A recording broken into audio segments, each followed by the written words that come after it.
झोपली कारण ती गाडी हळू असते.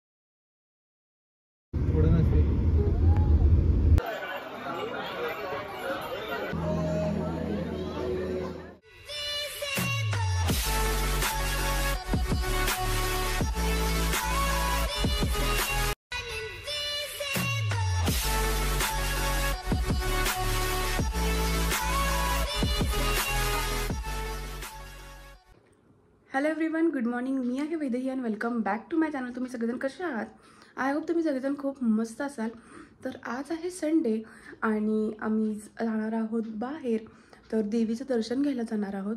तर आम्ही जाणार आहोत कोल्हापूरच्या देवीला, कोल्हापूरची अंबाबाई. तर आम्ही जाणार आहोत, छान देवीचं दर्शन घेणार आहोत. तर काल रात्रीच प्लॅन झाला आमचा आणि मग आम्ही आज सकाळी निघालो. आता वाजले सध्या 6 AM. तर मला पहिल्यांदा गणपतीच्या मंदिरात जायचं आहे, दर्शन घ्यायचं आणि मग आम्ही तिथून निघणार आहोत. तर आई आणि वेदू येणार आहेत, म्हणजे वेदू म्हणजे माझा भाऊ. तर आम्ही सगळेजण मिळून जाणार आहोत. तर चला, तुम्ही हा व्लॉग असाच कंटिन्यू करा. व्लॉग स्किप नका करू, शेवटपर्यंत नक्की बघा. तर हा मी असा छानपैकी कुर्ता घातला आहे.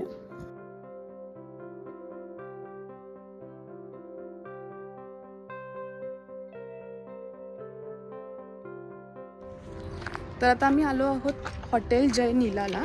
तिथं मस्तपैकी नाश्ता भेटतो, तर इथं नाश्ता करणार आहोत आणि मग पुढच्या प्रवासाला निघणार आहोत. घे आणि उत्तप्पा पण घे. ठीक आहे. दोघात एक डोसा. आई तू? मी उत्तापा फक्त ओनियनचं पाहिजे. ऑनियन उत्तप्पा. तू अनु? 3 ओनियन उत्तप्पा. 3 ऑनियन उत्तप्पा. डोसा कुठला? 4 ओनियन उत्तप्पा घे आणि मसाला डोसा. तुला पण घ्यायचं का डोसा? डोसा घे वेदू तू पण. तर आत्ताच आमचा जस्ट नाश्ता झाला. तर आम्ही आलो होतो जय नीलामध्ये आणि खरंच खूप इथं बेस्ट नाश्ता भेटतो. तर जाऊन आता आम्ही जाणार आहोत कोल्हापूर.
तर सोलापूरवरून आम्ही 7 वाजता निघालो होतो आणि कोल्हापूरला आम्ही 11 ते 11:30च्या दरम्यान पोचलो.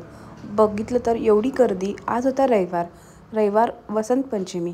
तर त्यामुळं गर्दी खूप होती. आम्हाला देवीचं दर्शन घ्यायला 2 ते 2.5 तास लागले. पण देवीचं दर्शन घेताना खूप मन प्रसन्न झालं. तर आम्ही 2 ते 2.5 तास लाईनीत थांबून दर्शन घेतलं होतं. त्यामुळे देवीला बघायची उत्सुकता खूपच होती. देवीला आज प्रत्यक्षात मी एकदम समोरून पाहिलं, गाभाऱ्यातून.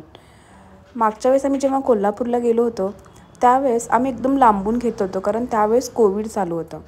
त्यामुळे आमचं खूप लांबून दर्शन झालं. पण आज 2 तास लाईनीत थांबून देवीचं दर्शन घेतलं. खरंच मनाला खूप शांतता वाटली आणि देवीचं प्रत्यक्षात रूप मी पहिल्यांदा समोरून एवढं पाहिले.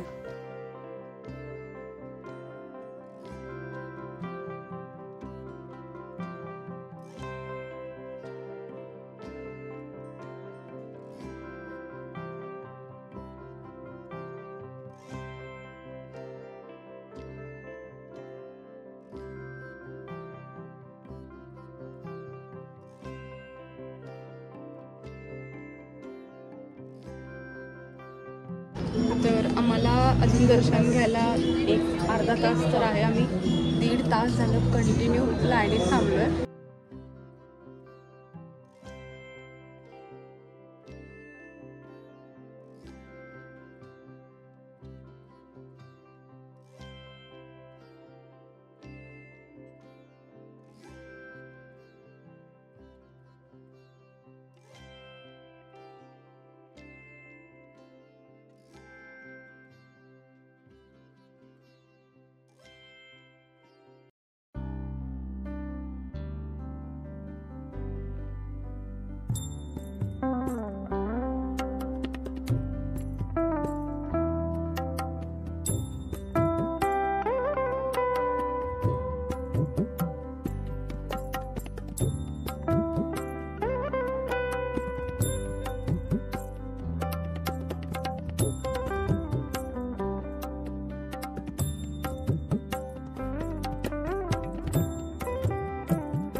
तर फायनली आमचं दर्शन झालं. दर्शन व्हायला जवळजवळ आम्हाला 2 तास लागले. 2 ते 2.5 तास लागले आणि खूप छान दर्शन झालं देवीचं. एकदम गाभाऱ्यामध्ये आम्ही आलतो. ह्यावेळेस पूर्ण आतमध्ये दर्शन घेतले होते ना. पूर्ण आतमध्ये देवी एकदम समोर होती आणि खूप छान दर्शन झालं. तुला कसं वाटतं? अगदी मस्त वाटलं, छान प्रसन्न वाटलं.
तर जस्ट आता आमचं कोल्हापूरचं दर्शन झालं आणि आता आम्ही आलो आहोत मधुबनला जेवायला मस्तपैकी.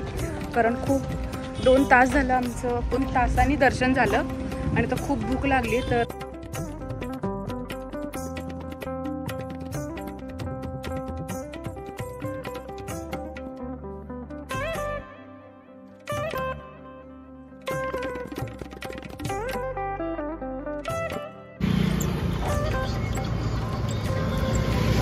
कोल्हापूरच्या वायव्येस एकूण 20 किलोमीटर अंतरावर एक ज्योतिबाचं डोंगर आहे. तर आम्ही आता ज्योतिबाचं दर्शन घ्यायला निघालो आहोत. या डोंगरावर ज्योतिबाचे मंदिर आहे. ज्योतिबाला केदारेश्वर व केदारलिंग असेही म्हणतात. सपाट प्रदेशात 1000 फूट उंचीवर शंखाकृती हत्तीच्या सोंडासारखे पसरलेल्या ज्योतिबाच्या डोंगराला वाडी रत्नागिरी असे म्हणतात. या नावाने ओळखले जाते. हा डोंगर पन्हाळ्यापासून कृष्णेकडे गेलेल्या सह्याद्रीच्या फाट्याचाच एक भाग आहे. या डोंगरावरील पठारी भागात ज्योतिबा मंदिर व गाव आहे. ज्योतिबा हे दैवत शिव व सूर्याचे रूप मानलेले गेलेले आहे. ज्योतिबास ज्योतिर्लिंग, केदारलिंग, रवळनाथ व सौदागर अशा विविध नावांनी ज्योतिबांना ओळखले जाते. ज्योतिबा डोंगरावर 3 प्रमुख देवळे आहेत. ती म्हणजे ज्योतिबाचा अवतार असलेले केदारलिंग, केदारेश्वर आणि रामलिंगाची आहेत. आपण आता ऐकूयात की नक्की ज्योतिबाची कथा काय आहे ते.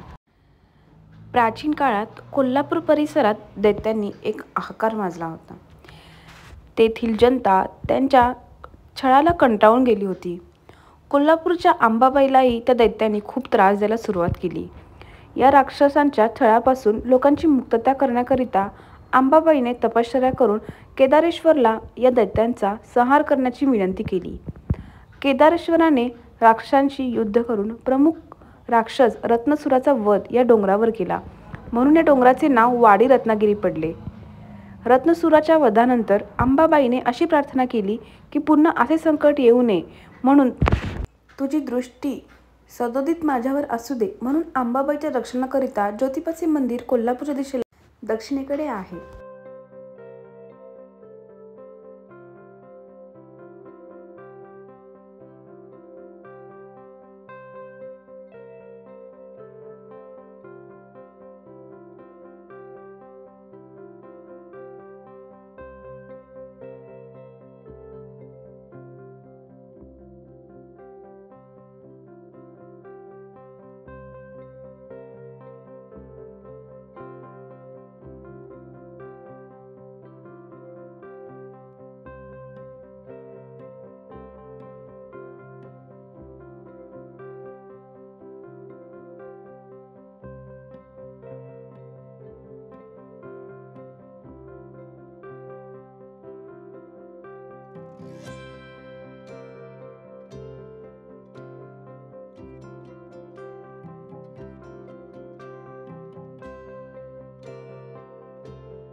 तर आता आम्ही आलो आहोत ज्योतिबाच्या मंदिरामध्ये आणि समोरच मंदिर आहे ज्योतिबाचं.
पिशवी फाटेल ना. हातून सोड, सोड. सोडलं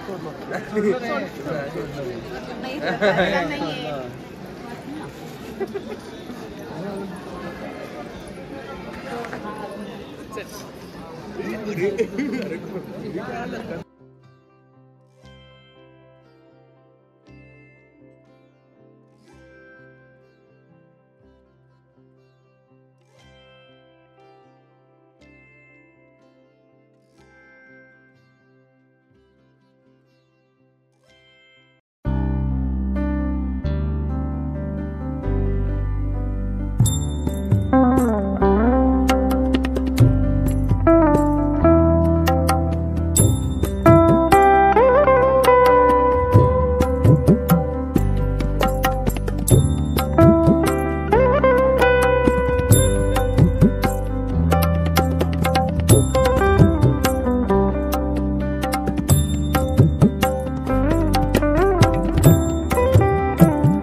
झोपली कारण ती गाडी हळस काही